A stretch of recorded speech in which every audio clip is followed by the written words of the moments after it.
Shalom. Puji Tuhan, mari bersama Bapak Ibu kita akan merenungkan firman Tuhan pada kesempatan pagi hari ini dengan tema yang diberikan kepada kita, The Roaring Lion. Apa ini Indonesianya? Auman singa, begitu ya.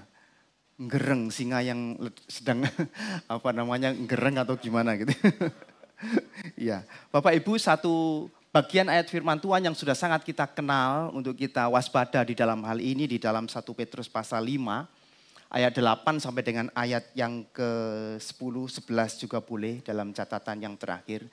Nah, ini singanya ini bukan singa Yehuda ya Bapak Ibu ya. Kalau singa Yehuda beda, itu Allah kita. Tuhan Yesus Kristus. Tapi ini singanya sudah matanya merah Bapak Ibu ya. Ini perwakilan dari intayan iblis dalam hidup kita.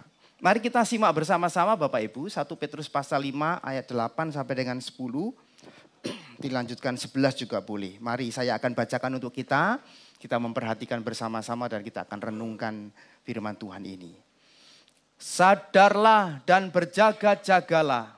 Lawanmu, si iblis, berjalan keliling sama seperti singa yang mengaum-aum dan mencari orang yang dapat ditelannya. Lawanlah dia dengan iman yang teguh. Sebab kamu tahu bahwa semua saudaramu di seluruh dunia menanggung penderitaan yang sama.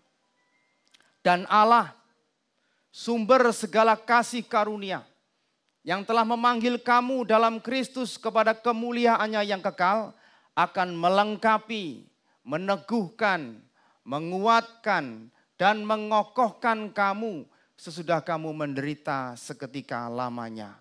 Ialah, Tuhanlah, Allah lah yang empunya kuasa sampai selama-lamanya. Amin. Bapak Ibu saudaraku yang dikasihi oleh Tuhan, seandainya ini ya ada PT Iblis Berjaya. Nah, ini ada PT Iblis Berjaya ini membuka lowongan kerja Bapak Ibu. Dicari posisi penting untuk lowongan kerja ini. Bagi siapa yang memenuhi syarat. Yang dicari apa ini? Seorang yang sibuk luar biasa. Seorang yang suka menunda doa. Seorang yang gampang tersinggung. Seorang yang mudah kecewa. Seorang yang merasa rohaninya itu sudah oke, sudah cukup. Dan seterusnya dicari untuk posisi penting. Bapak Ibu, siapa yang mau mendaftar lowongan ini? Gitu. Karena di situ judulnya PT Iblis Berjaya, ya, gitu. Ya nggak mungkin. Kita mau ngelamar, masukkan proposal kita ya nggak maulah kita nggak mungkin mau, ya gitu. Tapi nggak tahu kalau ada yang mau karena posisinya penting Bapak Ibu. Manajer dan apa namanya mungkin. Ya kita akan bisa mengatakan saya nggak akan melamar kerjaan itu yang dibuka. Nggak tahu, nggak melamarnya karena apa Bapak Ibu? Ya, karena sudah tahu PT-nya PT Iblis itu ya. Nggak melamarnya itu bukan berarti kita mungkin tidak memenuhi syarat Bapak Ibu. Kita bisa menolak lamaran itu, tetapi tanpa sadar sebetulnya banyak orang yang justru sudah memenuhi syarat atau kualifikasi di dalam lamaran itu di dalam kehidupan sehari-hari. Bapak Ibu sering kasih oleh Tuhan untuk masuk di dalam jebakan iblis. Iblis itu rupanya tidak perlu menakut-nakuti kita dengan mungkin tanduk yang tanduk yang mengerikan, dengan ekor, dengan mata. Mungkin tidak perlu menakut-nakuti kita dengan cara-cara yang demikian. Ia cukup membuat kita ada di dalam kenyamanan kita. Bahkan membuat kita santai, terlena, dan tidak berjaga-jaga di dalam kehidupan kita. Dan itulah peringatan keras Bapak Ibu. Yang disampaikan oleh Rasul Paulus di dalam suratnya ini. Iblis itu tidak pernah terlelap. Dia tidak pernah tertidur. Dan serangannya itu akan nyata di dalam kehidupan kita. Kita perlu waspada. Hari ini kita akan merenungkan bersama-sama Bapak Ibu.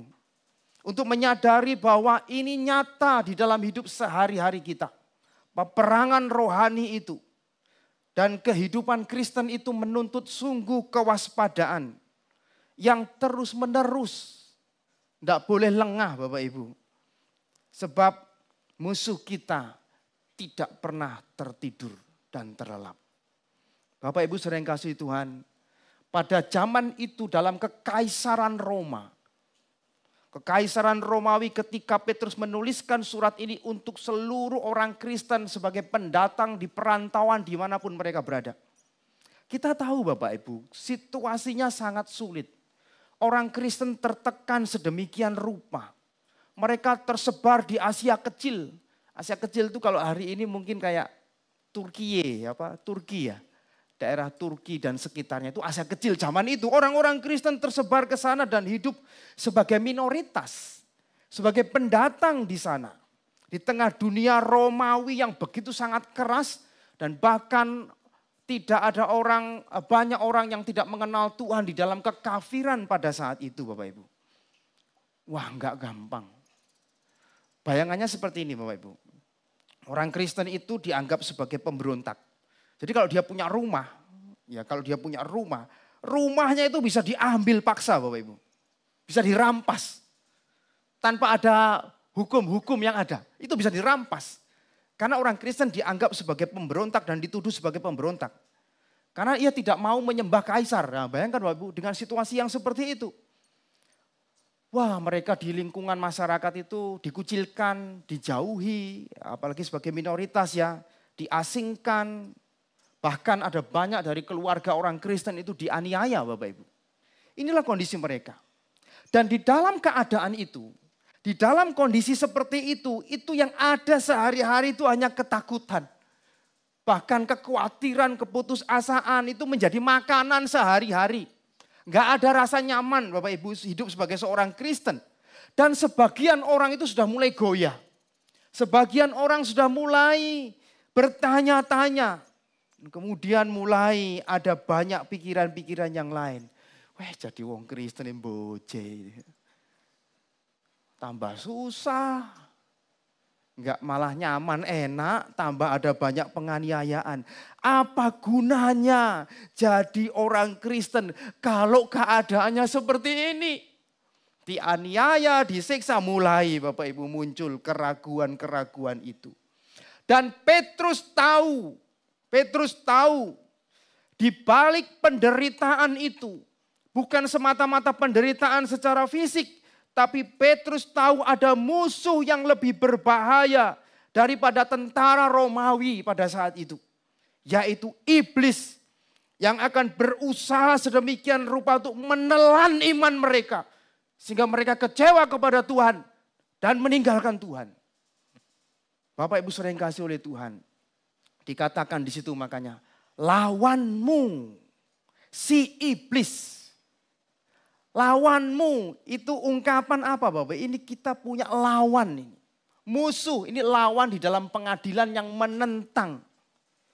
Yang menentang orang Kristen.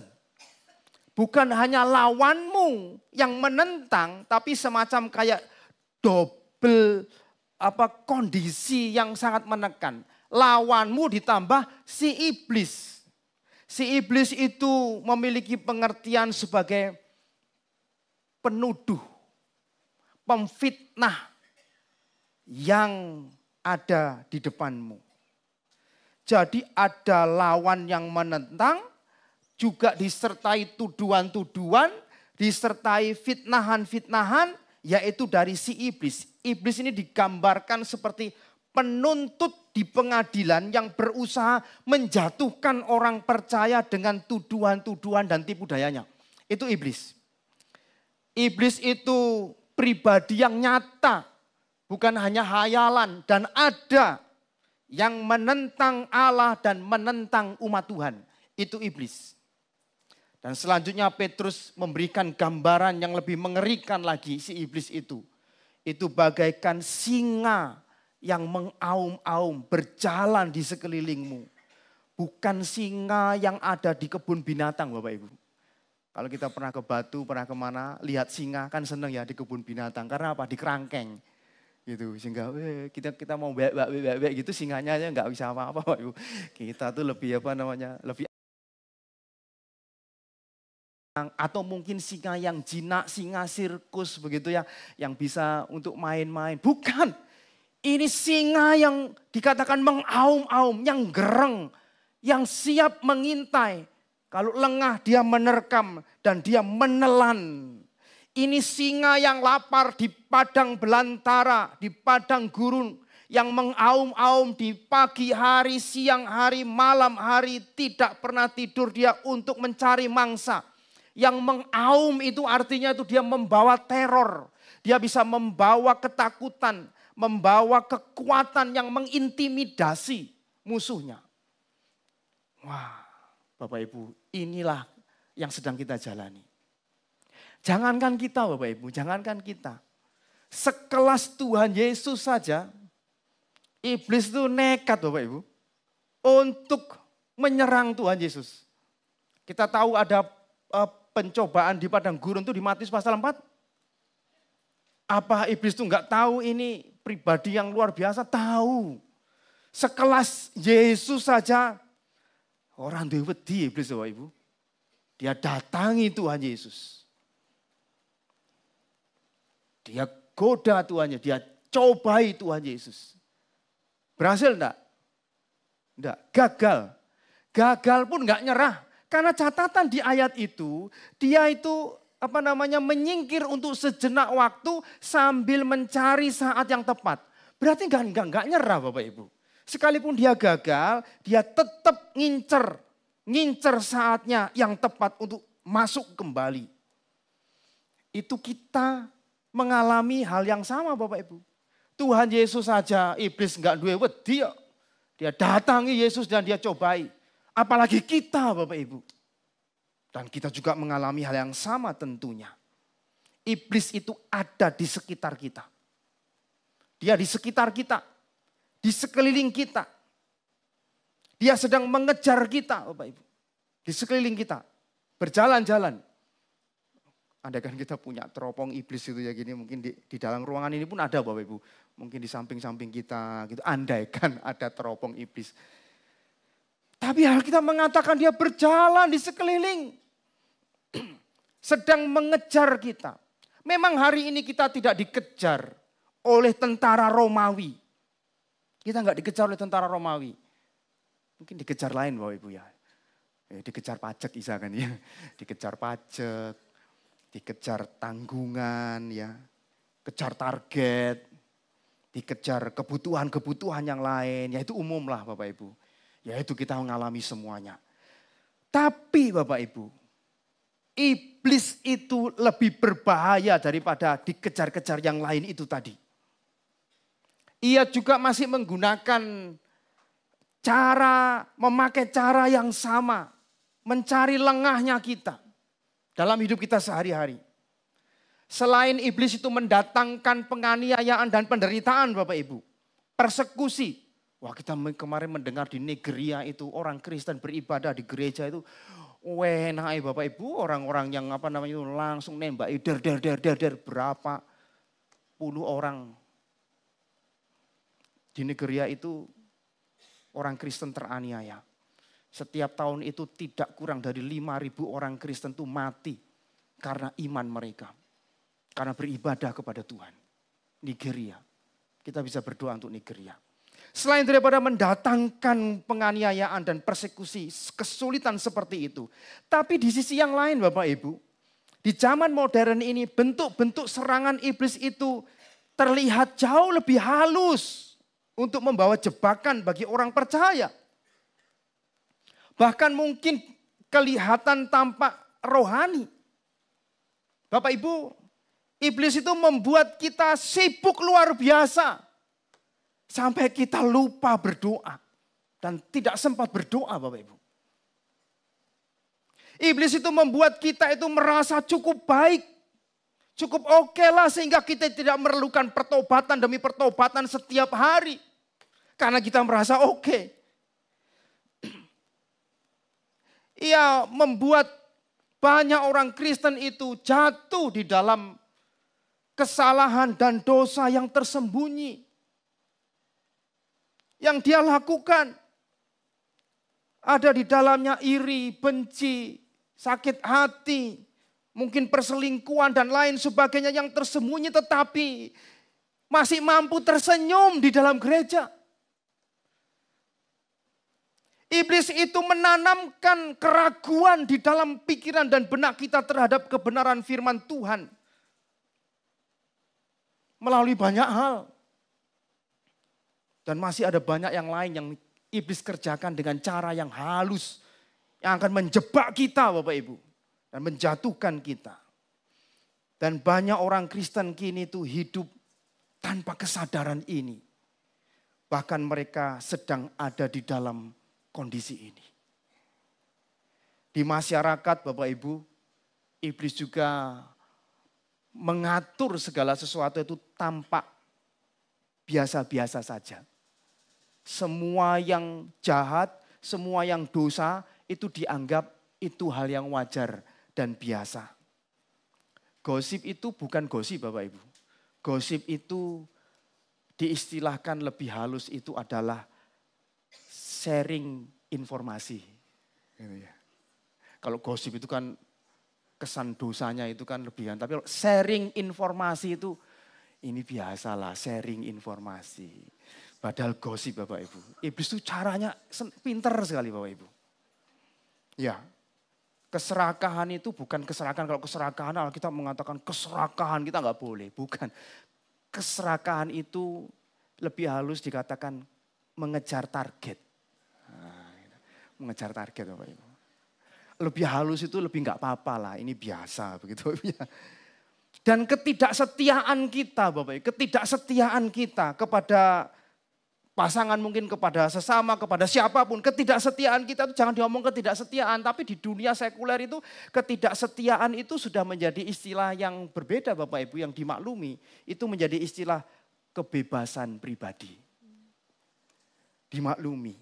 Dan tanpa sadar orang percaya itu mulai mengikut arus seperti ini Bapak Ibu tanpa sadar. Arus dunia yang begitu lebar. Kita persis seperti berjalan ke arah mulut singa yang sedang mengaum itu. Kita bagaikan mangsa empuk yang tidak sadar berjalan ke arah iblis yang sedang mengaum itu. Belum lagi Bapak Ibu saat iblis itu mulai menanamkan perasaan-perasaan di dalam benak dan pikiran kita yang negatif ini. Bayangkan Bapak Ibu jika orang Kristen karena kejujurannya, karena mungkin integritasnya di dalam pekerjaan. Tetapi kemudian dia dipecat Bapak Ibu. Karena dia nggak mau kompromi dengan dosa. Dia jujur di situ. Wah, mulai Bapak Ibu. Iblis itu akan membisikkan di dalam pikiran dan perasaannya itu. Percuma kamu jujur-jujur nemen-nemen gitu Bapak Ibu ya. Percuma kamu setia. Lihat keadaanmu seperti ini malahan. Tuhan gak kasih yang lebih baik malah kamu dipecat toh. Lihat kamu keadaan Tuhan gak memberi yang lebih leluasa kan. Kamu yang jujur malah hancur. Nah, begitu Bapak Ibu. Iblis itu akan menanamkan perasaan-perasaan dan pikiran yang seperti itu. Iblis menanamkan perasaan rasa tidak adil di dalam diri kita. Ia akan menanamkan rasa kecewa dan kemarahan di dalam diri kita. Yang membuat kita akhirnya nyerah dan akhirnya iya ngapain. Setia-setia, jujur-jujur ngapain. Kita ikuti kemauan dan prinsip dunia ini. Bapak Ibu, iblis tidak hanya bekerja di luar sana. Pikirnya di gereja ini kita atmosfernya sudah dilindungi oleh kekuatan super power gitu. Iblis nggak bisa masuk, enggak. Di dalam gereja pun sama Bapak Ibu. Saat kita itu beribadah, iblis itu berjalan keliling-keliling. Membuat kita nggak fokus, itu ngomong apa, itu pujian apa, pikiran kita kemana-mana Bapak Ibu. Saat kita beribadah itu loh iblis di samping kita. Jangan pikir kita dilindungi oleh kekuatan super power dari Tuhan, tidak. Ia ada di samping kita. Dan membuat kita tidak fokus untuk beribadah kepada Tuhan. Bahkan saat kita setia melayani pun Bapak Ibu, iblis ada di sana. Dan dia mencari celah bagaimana pelayanan ini bisa konflik. Bagaimana pelayanan ini bisa membuat orang sakit hati. Bagaimana pelayanan ini acara demi acara mungkin mengadakan sesuatu buat kecewa dengan hasil-hasil. Dia akan kerjakan sedemikian rupa Bapak Ibu. Di luar dan di dalam gereja. Di luar hati kita dan di dalam hati kita. Karena itu Petrus menegaskan di sini. Dengan penuh kasih dan ketegasan dia mengatakan, sadarlah dan berjaga-jagalah. Sadarlah. Itu berarti kita perlu tenang Bapak Ibu. Tenang, pikiran kita tetap jernih. Waras, sadar itu waras. Siuman Bapak Ibu ya. Pikiran kita tetap jernih, kita enggak mabuk.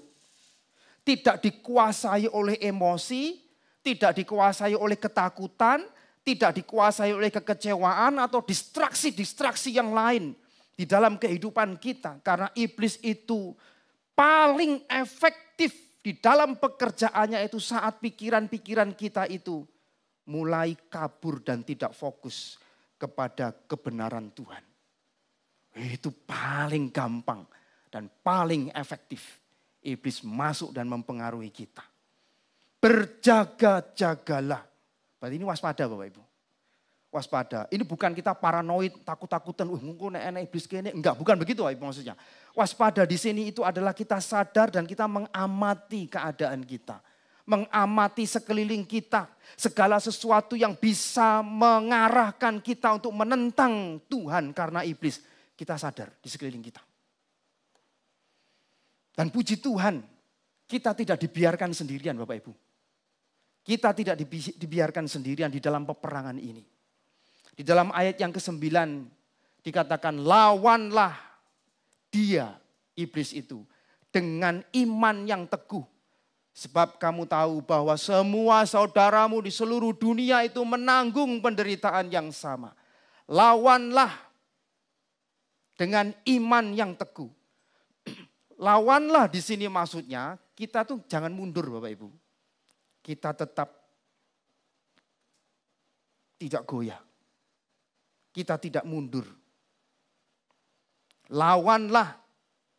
Itu bukan karena kita, wah aku kuat, aku gagah-gagahan. Enggak Bapak Ibu. Kita ini habis kalau kita hanya mengandalkan diri kita dan kekuatan kita. Bukan yang takabur itu bukan. Bukan. Merasa baik, merasa kuat. Enggak bisa Bapak Ibu. Lawanlah itu kita berdiri dan tidak mundur. Tetapi dengan iman yang teguh. Artinya orang percaya itu memang tidak disuruh untuk nyerang-nyerang iblis, tidak. Tetapi kita itu sungguh bersandar kepada kekuatan Tuhan. Berdiri teguh melawan godaan dengan iman kepada Tuhan. Solid dan konsisten. Solid kalau enggak konsisten jatuh juga Bapak Ibu. Tapi solid dan konsisten. Artinya memang kita bukan menyerang secara aktif Bapak Ibu. Melainkan di dalam pertahanan iman yang konsisten terus menerus dan solid.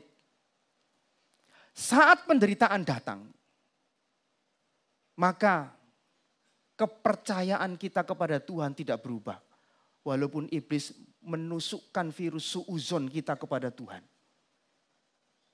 Tentang Tuhan. Saat penderitaan datang, aku tetap iring Yesus. Saat perasaan ragu itu muncul, dan iblis menuntut kita, merendahkan kita, Tapi keyakinan kita tetap bersandar kepada kebenaran Tuhan Yesus. Bukan pada perasaan kita yang terombang-ambing. Solid, konsisten. Saat godaan datang, maka ketaatan kita terus dapat terjaga untuk menaati Tuhan. Bapak Ibu, ini memang tidak mudah. Tapi iman yang teguh itu bukan hanya percaya dalam hati saja, bukan. Tetapi keberanian kita untuk hidup berdasarkan Injil dan di dalam Injil Tuhan walaupun realitanya berat. Kita butuh keberanian Bapak Ibu. Orang-orang di Asia Kecil pada saat itu, di mana Petrus menuliskan surat ini, adalah orang-orang yang sedang menderita kan? Orang-orang yang sedang dalam aniaya. Iblis berusaha membuat mereka ragu. Ragu kepada siapa? Ragu kepada Tuhan. Ragu kepada kebaikan Tuhan. Ragu kepada kasih Kristus. Dan mereka kemudian berpaling dari iman mereka. Maka disinilah Petrus mengatakan, berdiri teguh. Jangan biarkan penderitaan yang kau alami itu membuat imanmu runtuh. Kira-kira demikian Bapak Ibu. Iman di dalam dan kepada Kristus itu adalah benteng kita. Dan Kristus telah mengalahkan iblis itu. Maka kita nggak bisa mengandalkan diri sendiri. Tapi mengandalkan iman di dalam Kristus dan kepada Kristus. Pada saat Yesus disalib di atas kayu salib. Kita tahu disitulah kepala dari iblis itu sudah dihancurkan oleh iblis. Pada saat ia bangkit dari kematian dan kubur itu kosong. Kita tahu bahwa kematian itu sudah dikalahkan oleh iblis. Oleh Kristus. Dan pada saat Yesus naik ke surga. Kita tahu bahwa dia ada di sana dan dia mendampingi kita. Dia bahkan berdoa bagi kita, dia menjadi perantara bagi kita agar iman kita tidak gugur Bapak Ibu. Tidak goyah. Itulah kemenangan ketika kita ada di dalam Kristus dan mengandalkan dia. Kita tunduk kepada Kristus. Maka ayat firman Tuhan dalam Yakobus pasal 4 ayat 7 mengatakan tunduklah kepada Allah dan lawanlah iblis. Maka ia akan lari daripadamu. Berarti di sini kekuatan kita bukan karena kita mampu, tidak. Karena Allah yang menolong kita. Waktu kita tunduk kepada Allah dan kita mau taat kepada dia, otomatis kita tidak akan mengikuti apa yang dimau oleh iblis Bapak Ibu. Dan yang menarik di dalam catatan ini bahwa yang kamu alami itu bukan kamu alami sendiri. Petrus mengatakan itu semua orang Kristen di seluruh dunia mengalami hal yang sama. Mereka juga menderita. Bukan kamu aja yang menderita, tapi semua menderita. Ini apa Bapak Ibu? Ini pentingnya komunitas. Ada orang kadang-kadang merasa, wah Ibu, aduh bebanku kok paling abot. Kok enak sih itu, begitu kadang begitu. Enggak, semua orang ngalami. Hamba Tuhan pun ngalami Bapak Ibu. Hamba Tuhan yang jatuh pun banyak. Tidak ada kekuatan super power yang otomatis. Kalau kita tidak berjaga-jaga di dalam kehidupan kita. Maka semua orang percaya pun mengalami pentingnya kita menjaga komunitas kita bersama sebagai orang percaya. Solidaritas kita sebagai tubuh Kristus. Karena itu Bapak Ibu, bagaimana kita dapat hidup waspada dan berjaga-jaga di dalam dunia yang seperti ini. Saya menjalani perjalanan panggilan dan pelayanan ini juga jatuh bangun Bapak Ibu. Bukan pada waktu di ladang saja, waktu mau masuk kuliah itu loh. Itu golong koming Bapak Ibu. Godaannya juga banyak. Bahkan saya kan sempat diskorsing kan. Wah berat Bapak Ibu. Rata-rata biasanya masuk berapa, keluar berapa. Angkatan saya itu masuk mahasiswa itu sekitar 25 orang. Yang bisa lulus itu cuma 15 Bapak Ibu. 15 atau 16 itu. Sisanya ya gulung koming semua gelundung kabeh Bapak Ibu. Enggak gampang dan dimasuk kuliah pun sudah godaannya seperti itu Bapak Ibu. Tantangannya seperti itu. Bahkan pada saat waktu itu saya bersalah dan saya dihukum Bapak Ibu. Wah, iblis itu suaranya sangat keras sekali. Tuduhannya itu sangat keras sekali di telinga saya. Tok hamba Tuhan kok kayak ngono gitu Bapak Ibu. Itu di telinga tuh. Kamu mau jadi hamba Tuhan kayak gitu, mau jadi hamba Tuhan. Sudahlah. Enggak didengar kamu. Iblis itu kuat sekali Bapak Ibu. Bahkan waktu itu saya kan tingkat akhir Bapak Ibu. Saya waktu jalani itu lihat adik tingkat kelas tingkat 1 itu saya nggak berani Bapak Ibu. Nunduk. Nek dulu kakak tingkat Bapak Ibu tingkat akhir itu wah ngajari adik tingkatnya gini-gini. Itu mungkin secara intelektual Bapak Ibu. Secara intelektual saya mungkin tahu banyak dari yang kelas 1. Tapi secara rohani saya jongkok waktu itu. Jatuh Bapak Ibu. Tapi puji Tuhan. Tuhan memulihkan. Tuhan meneguhkan. Memberikan kasih karunia.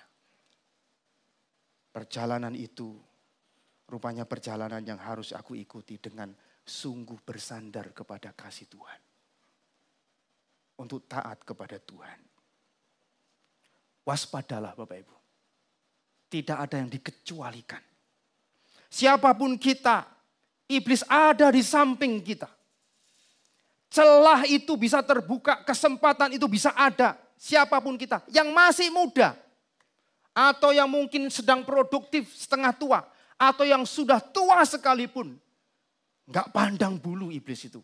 Dia akan datang dan membuat kita menentang Tuhan dan kecewa kepada Tuhan. Dan kita melakukan hal-hal yang bersalah dan berdosa di hadapan Tuhan. Iblis ada di samping kita. Enggak peduli kita yang kaya ataupun kita yang mungkin pas-pasan biasa. Enggak peduli kita laki-laki atau perempuan. Enggak peduli kita mungkin dalam kondisi yang sehat atau kita dalam kondisi yang sakit. Enggak peduli kita orang pekerja yang luar biasa atau mungkin hanya sekedar ibu rumah tangga di rumah. Tidak peduli. Iblis ada di samping kita dan akan membuat kita jatuh dan kita menjauh dari Tuhan. Maka kita perlu waspada. Kita perlu berjaga-jaga.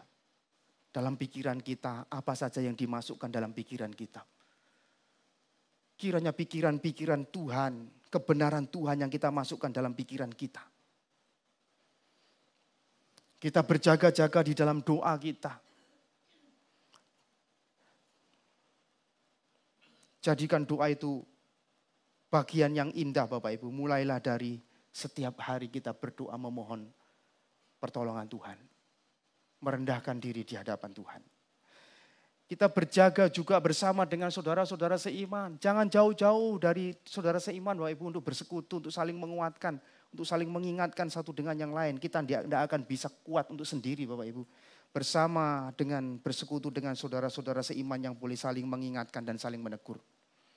Kita berjaga di dalam kesadaran kita tuh punya titik-titik kelemahan kita masing-masing. Dulu Dr. Novian waktu di OTW dan lain sebagainya sempat sharing.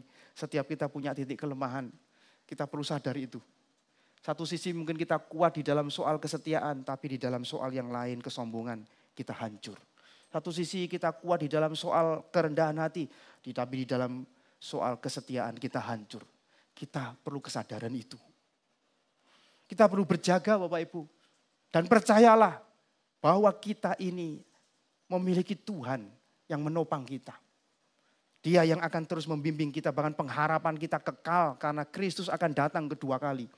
Dan disitulah kita akan hidup dengan penuh kemenangan. Jadi yang terakhir Bapak Ibu, ada seorang yang berkata, ini seorang pemburu. Mangsa paling mudah ditangkap adalah yang merasa aman. Itu paling mudah ditangkap. Iblis tidak takut pada orang Kristen yang kuat. Tapi pada orang Kristen yang sadar dirinya lemah dan dia membutuhkan Tuhan yang menolong hidupnya. Hari ini enggak usah bertanya apakah iblis sedang menyerang aku. Enggak usah, itu sudah pasti. Yang perlu ditanyakan adalah apakah aku sedang berjaga-jaga. Kiranya Tuhan menguatkan kita dan menopang kita sekalian. Kita baca ayat yang ke-10, 11 menjadi penghiburan bagi kita bersama. 1, 2, 3. Dan Allah sumber segala kasih karunia yang telah memanggil kamu dalam Kristus kepada kemuliaannya yang kekal, akan melengkapi, meneguhkan, menguatkan, dan mengokohkan kamu sesudah kamu menderita seketika lamanya. Ialah yang empunya kuasa sampai selama-lamanya. Amin. Mari kita berdoa.